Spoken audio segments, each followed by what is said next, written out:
keyframe ဆိုတာဘာလဲအားလုံးပဲမင်္ဂလာပါခင်ဗျာဒီနေ့ကက်ကက်မှာ keyframe ရဲ့အလုံးလုံးပုံအလွယ်ဆုံးနည်းနဲ့ရှင်းပြပေးပါမယ် okay ဗီဒီယိုလေးကိုစလိုက်အောင် keyframe ဆိုတာဗီဒီယိုသို့မဟုတ်ပုံတစ်ခုရဲ့အစနဲ့အဆုံးနေအောင်ညီညီညာနဲ့လှုပ်ရှားသွားလာအောင်ပြုလုပ်ခြင်းပဲဖြစ်ပါတယ်အရင်ဦးဆုံးကက်ကက်ထဲကိုဝင်ပါကက်ကက်ထဲရောက်ပြီဆိုရင် new video တစ်ချက်နှိပ်ပေးပါ new video ရောက်ပြီဆိုရှင်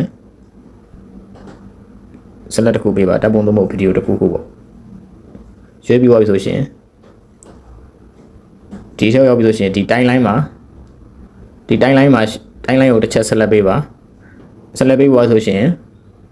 timeline ကို select ပေးသွားဆိုရှင်ဒီအပေါ်ကပုံလေးရဲ့ဒီအောက်မှာအပေါင်းလက္ခဏာနဲ့လေးတောင်ပုံလေးတစ်ခုပေါ်နေပါလိမ့်မယ်keyframe ပေးမယ်ဆိုအကောင်လေးကနေနှိပ်ပြီးကမှပေးလို့ရအောင်ဗျာအဲ့တော့ကျွန်တော်တို့အခုအရင်ဆုံးဒီပုံကိုဒီသေးတာနေပေါ့ကြီးသွားအောင် keyframe ပေးပါမယ်အဲ့တော့အရင်ဆုံးအခုကိုလိုချင်တဲ့ site တစ်ခုကိုပုံချုံလိုက်ပါချုံပြီးပါဆိုရှင်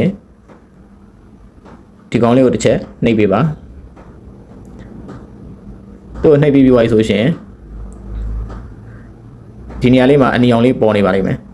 ဒီလိုမျိုးပေါ်ပြီးဆိုရှင်ဒါအဆင်ပြေပြီပေါ့နော်အဲဆိုရင်ကိုကြီးကျင်တဲ့ကိုသွားကျင်တဲ့နေရာလောက်ထိကိုပုံဆွဲသွားလိုက်ပါကျွန်တော်ဒါအဆုံးအထိကိုထားလိုက်မယ်အဆုံးမှာကျွန်တော်ကြီးမယ်ပေါ့နော်အဆုံးမှာကြီးမှာဖြစ်တဲ့အတွက်ကြောင့်မလို့အဆုံးကိုကျွန်တော်ပုံလေးကိုဆွဲချက်လိုက်ပါမယ်โอเคသူကကြတစ်ခါဒီပြင်တစ်ခါနှိပ်ထားပြီးသွားပြီရှင်နောက်ဟာကိုလိုချင်တဲ့နေရာကိုရွှေ့ပြီးသွားတယ်တော့သူအော်တိုမျိုးအော်တိုဒီလိုမျိုးမှတ်ပြီးသားဖြစ်နေပါလိမ့်မယ်အဲ့တော့ကျွန်တော်တို့ပုံလေးကိုကစားကြည့်လိုက်မယ်ဗျာဒါကကြီးတာနဲ့သေးတာနဲ့ကြီးတာပေါ့နော်โอเคဟုတ်ပြီအဲ့တော့ကျွန်တော်ကြီးတာနဲ့သေးမယ်ဆိုလို့ရှိရင်အရင်ဆုံးဒီပုံကိုကလိုချင်တဲ့နေရာအထိကိုကြီးလိုက်ပါကြီးပြီးသွားပြီဆိုရှင်ဒီမှာ select တစ်ချက်နှိပ်ပေးပါနှိပ်ပြီးသွားပြီဆိုရှင်ကိုသွားချင်တဲ့နေရာလောက်ထိကို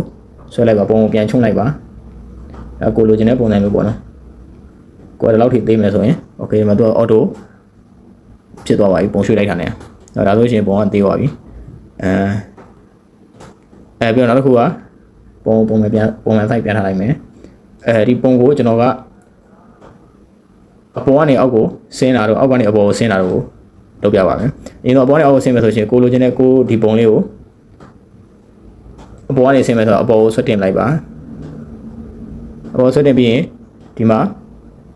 keyframe တစ်ချက်မှတ်ပါ keyframe တစ်ချက်မှတ်သွားဆိုရင်ကိုအဆုံးထိသွားမယ်ကိုအောက်ထိကိုဆွဲချမယ်ဆိုရှင်အောက်ကိုဆွဲချလာတဲ့အချိန်မှာသူတဖြည်းဖြည်းကြီးလာတဲ့ပုံစံမျိုးပေါ့နော်ကိုကဒါတော့ကိုလိုချင်တဲ့ပုံစံမျိုးကိုကြိုက်တဲ့ပုံစံမျိုးလေးကိုလုပ်ပါအဲ့ပုံစံမျိုးလေးပေါ့နော်ဒါဆိုရှင်သူကအော်တိုဒီမှာက keyframe ကပေးပြီးသားဖြစ်သွားတယ်ပုံရွှေ့လိုက်ပြီဆိုတာ ਨੇ အဲ့ဆိုရှင်တစ်ချက်ကြည့်အောင်ဒါကနေအပေါ်ကနေအောက်ပုံကိုကျွန်တော်တို့အပေါ်ကနေအောက်ကိုဆင်းလာတဲ့အချိန်မှာပုံကလဲလာမယ်လဲလာတာတို့အဲ့လိုပေါ့နော်ဟို animation effect တွေပါတယ်မသုံးမဲနဲ့ keyframe နဲ့ပဲသုံးမယ်ဆိုရှင်လည်းဒီလိုပုံစံမျိုးလေးပေါ့ပုံလေးကိုလိုချင်တဲ့ပုံစံလေးကိုဆွဲထည့်လိုက်ပေးမှုပဲအဲဆိုရှင်ပုံလေးကလဲပြီးတော့ကြာလာပါလိမ့်မယ်โอเคဒီဗီဒီယိုလေးကအကျိုးရှိမယ်ဆိုလို့ရှင်